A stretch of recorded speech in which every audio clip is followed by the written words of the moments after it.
grande voix de la littérature francophone, l'écrivaine guadeloupéenne Maryse Condé est décédée dans la nuit de lundi à mardi à l'hôpital d'Apt, Vaucluse, où elle s'est éteinte dans son sommeil, a indiqué à l'AFP son mari, Richard Philcox.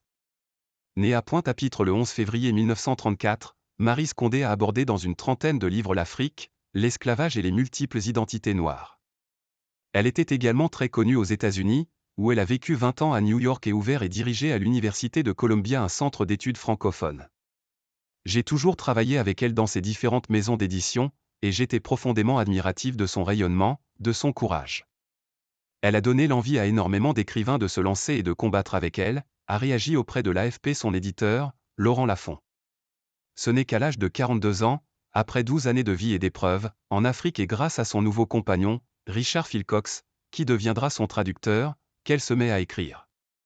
En 1976, elle publie Les Rémaconon, puis Le Ségou, 1984 à 1985, un best-seller sur l'empire Bambara au XIXe siècle au Mali.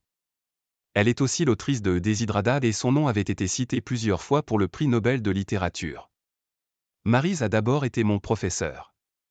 Puis, nous nous sommes retrouvés quelques années après, en Guadeloupe, avait témoigné Christiane Taubira à l'occasion de 2 journées de rencontres et lectures organisées autour de l'écrivaine au Musée des civilisations de l'Europe et de la Méditerranée, MUCEM, de Marseille en novembre 2022.